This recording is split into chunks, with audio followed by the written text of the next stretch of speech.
What's up guys, and welcome back to another BRM5 video. Today we're going to be covering a more technical topic in preparation for the large open world update coming sometime in the hopefully near future.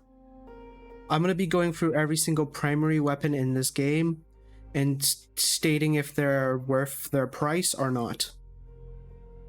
And with that out of the way, let's immediately go to the first weapon, the AS Val.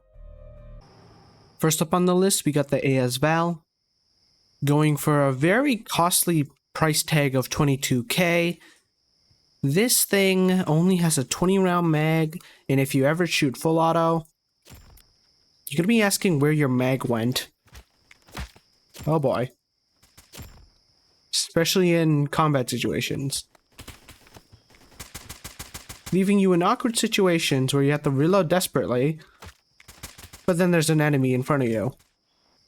So, my verdict, if you're gonna use the AS Val, use it at least semi-auto, but at the same time, just go get another weapon.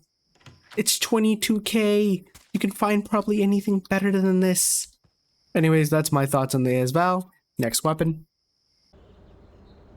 Next weapon, we've got the Groza, or the OTS-14. At the whopping price of free, but you need to do 20 missions for the Russian lieutenant back in the city. This thing is only really good at close range, because if you can see what I'm doing right now, this thing only has irons. Why? Why? Just why? Not to mention that it's pretty high recoil when you attempt to fire it in full auto.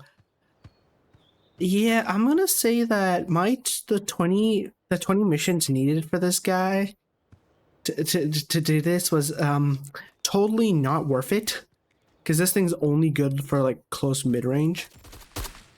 If you can deal with not having irons, that is. So for example, here's like completely fine, but as soon as I get to like that range, I don't even know where half of my bullets are hitting when you're doing first person. But yeah, end verdict. If you're gonna try to use this, why? Go get a gun with actual irons, or even an optic at least. Yeah, don't grind just for this weapon. It's not worth it. Next weapon. For our next weapon, we have the Aug A1, our first exclusive weapon for this list.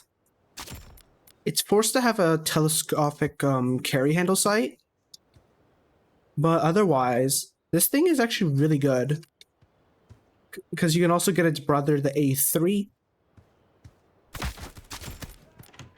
which of course is good as well, but I'll talk more about that after. As you can see, this thing is a goddamn killing machine with a 42 round mag and one-shot headshotting at most ranges.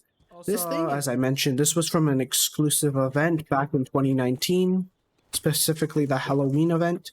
So sadly, you can't get it anymore, but if you want to see how you were supposed to get it back then, I do have a video on this channel covering that Halloween event, which I hope you guys don't mind really bad lag. Yeah. So in conclusion, if you have the Aug A1 and don't want to use the Aug A3 for whatever reason, use it. It's a good weapon. Like, look at this. I may be burning through my magazine, but this is fine. I should have probably set it to single, as you should all be shooting in single. Now let's go to its brother, or alternative, the Aug A3.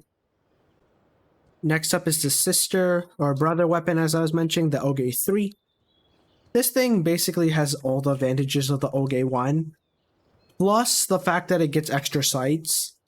Like, as you can see, I'm using the hybrid scope that I always use in my videos. Like, look at this thing. It's a killing machine, man. When I don't miss, that is. So basically, Aug A3 is the Aug A1. plus all the extra scopes you would want from the normal lineup. And oh god, I got ambushed. But yeah, definitely worth it. It's only 3.5k, which is on par with most of the other assault rifles on this list. Of course, there are cheaper alternatives, but if you want something that has a 42 mag, so you can spray at least a bit, yeah, definitely go for the Aug A3. Although I did do some actual math and testing. At this time, I have a spreadsheet. I'll probably put that somewhere in the description.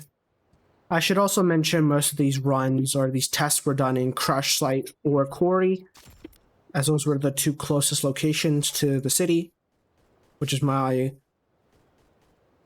new natural spawn point due to Renegrad being removed. Oops. But yeah, that's all for the Aug A3. Let's head on to the next weapon. Next up, we have the most beginner weapon, the M16A2, also known as the gun you start with, so it's completely free. As you can probably tell, I definitely recommend this gun, as it's cheap, simple to use, has burst mode for whenever you need to panic mimic spraying, and yeah, this thing is very good. The only thing you might consider is upgrading to the A4. I'll talk more about that later, as the A2 has a shorter bottom rail, although that doesn't really do much. It's mostly cosmetic. But it also is limited by its scope range, which only has the 4x carry handle. Next weapon, its sister weapon, the M16A4, and also the direct upgrade for it for only 1,000. You get access to a larger bottom rail, which is mostly cosmetic, an extra top one where you can put lasers or a flashlight if you want, and then you can also access all the optics and not just the 4x carry handle.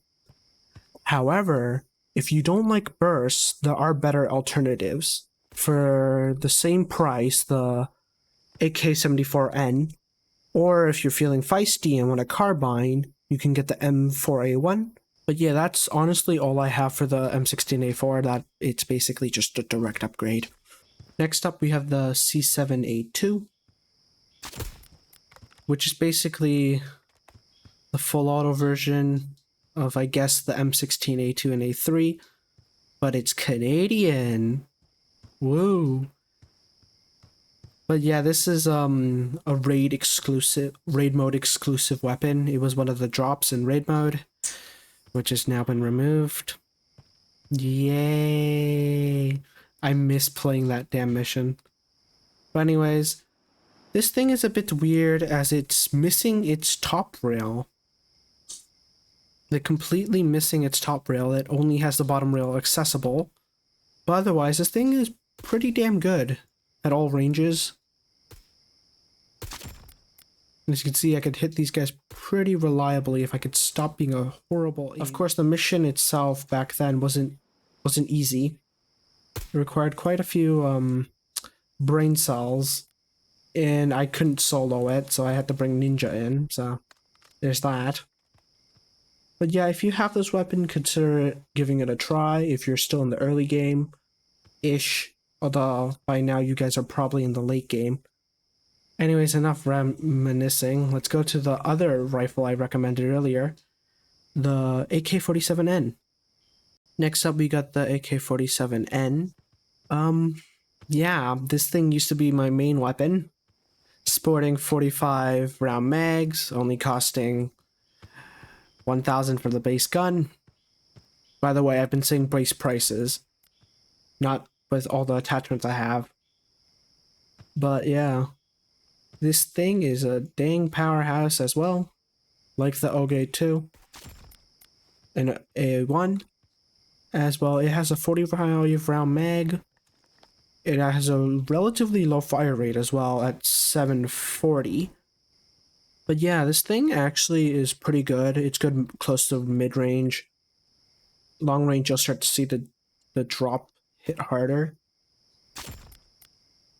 But also, I should mention that fire this thing in semi at range, auto at close, and be mindful of your magazines because you're going to be losing these things fast when you accidentally start spamming hard. But yeah, definitely a worthwhile weapon, especially for beginners, even if you only have the 30-round mags.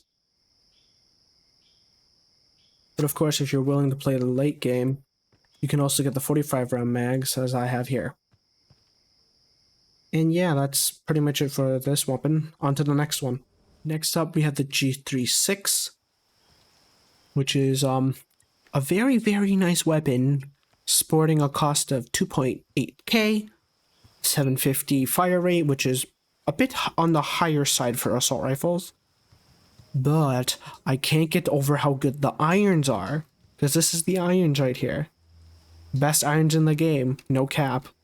Because I'm pretty sure it's the only irons that give you 3x or a magnified scope for free. Like, and that's not even all. You can upgrade to the other rail, which gives you all sights as well.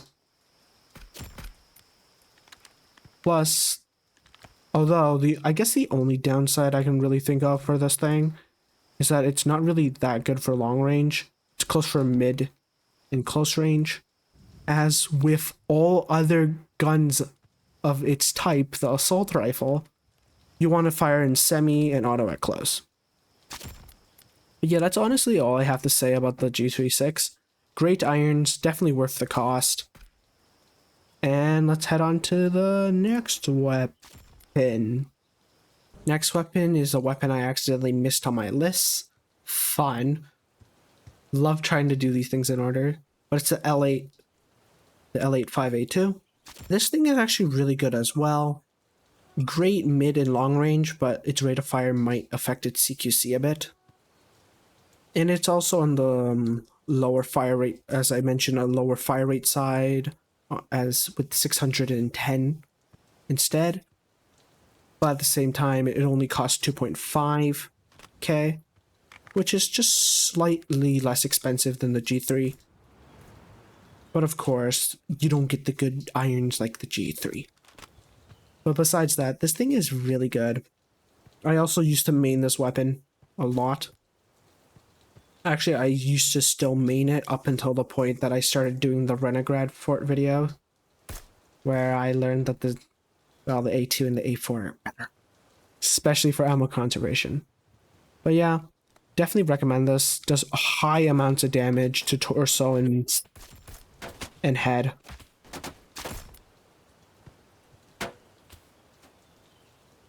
So 10 out of 10 would recommend. And let's head on to the next rifle. Next weapon we have is the Scar L, which, as with all other assault rifles of its class, is a good jack of all trades as per usual. It has high damage to body and head, but low damage to arms and legs. Even without its extremely probably overkill 18-inch barrel, you can probably survive off the 14 and 16, I think it was. So yeah, this thing is a good overall weapon. Being able to kill at all ranges. And because I like spraying my weapon way too much, it also has a lower fire rate of 625, which is around the AK classes. But yeah, for its price tag of 3.6, it is a bit more on the expensive end. However, it performs very, very well, so I would definitely recommend it. And now, on to the next weapon. For the next weapon, we have the Famas at a base cost of 3.2k. I have to admit, I don't like this gun, even if it is one of the only weapons with all 3 fire modes. Its low magazine size of 25 definitely turns me away, along with its high fire rate of 950, being one of the highest in the game. Of course, its sights are good, it's just that because of its high fire rate and its cost being as much as basically the Scar L, I definitely don't recommend it because you don't get any higher mag than this either. And its reserves are quite crap. And on to the next weapon. Next up we have the AK5C at a whopping cost of 5.2 thousand. Having 30 round mags, but no E-mags. But yeah, this thing only is really good for close and mid-range due to its base range for the weapon. And seeing drops pretty often. Not to mention that its fire rate is 700, which is around the M16A4 and C7 and everything. The fact that it doesn't have an E-mag, barely any grip customization as well. Actually, there is no grip customization. And the fact that it's so expensive makes it a complete no-go for me. Because you could spend 5.2k on getting it, I don't know, an AK-74 and upgrading that thing to have a better scope. And probably a better mag. So yeah, that's my take on the AK-47. The AK-5C. 10 out of 10, would not recommend for the price. Next up, and the final weapon for the assault rifle class is a weapon I wish I could say yes to, but the AK-103's glory days are over, sadly. Coming out at 5.7 thousand. Actually, more accurately, 5,750. This thing has a 40 round mag, 600 RPM, 5, and also can shoot at all ranges. Sadly, it's been nerfed to the dirt. It can't even two-shot body kill anymore. High recoil. Sadly makes it not really worth the price tag. Because I remember when everyone would main this weapon. Myself included, and Ninja was 100% maining this before it was meta. So seeing it fall so far, and now being the weapon that gets laughed upon and never honestly used anymore, it's honestly kind of sad. But yeah, that's the 103, the god weapon fallen from grace. Anyways, next up we'll be visiting some of the battle rifles, so let's head over there.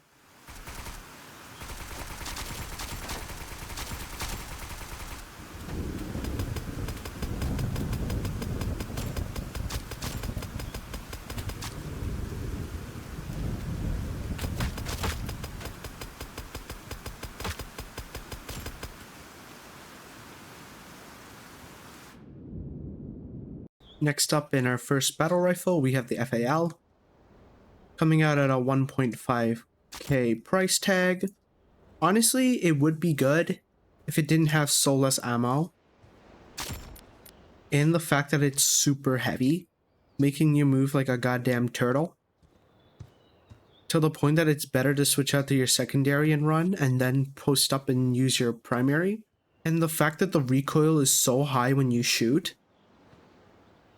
For example, here, like that jumps so much, you're better off using a different weapon. But yeah, that's all for the FAL. Let's go to the other battle rifle. Next up, we have the Scar H, the only other battle rifle in the game. I used to main this thing, and then they gave it a 20 round mag again, so yeah, I think you know where I'm going with this. It basically has the same problems as the FAL, having low amounts of reserve ammo and having a high kick when you're shooting, which is, you know, normal of a battle rifle. But there's also the problem of its price tag, which is 2.9, which is pretty high considering even the base sniper rifle is 2.9, and then this is 2.6. But yeah, in conclusion, the battle rifles aren't the best archetype, I guess you could say, for a solo player. So yeah, don't go for this, go for something else, go for a basic assault rifle. You're probably better off that way. Well, judging by my gameplay footage right now, I can say that, well, this video went on a lot longer than I thought it would be. That's for sure. Hence why I will split this video into 2 parts. You just finished watching the first part. Second part will have the rest of the guns and rest of the primaries. I was gonna do a secondary list as well, however, in a medley list, but however, I feel like those are less impactful than just the primaries, so I might not bother covering them. I mean, if there's demand for it, I will. But otherwise, yeah, this is the end of this part. I'll be uploading the second part hopefully sometime soon. And then the video after that will be the public open world experience. But yeah, that's all for this video. Hope you guys enjoyed, or found it at least somewhat useful. But yeah, I'll see you guys next time.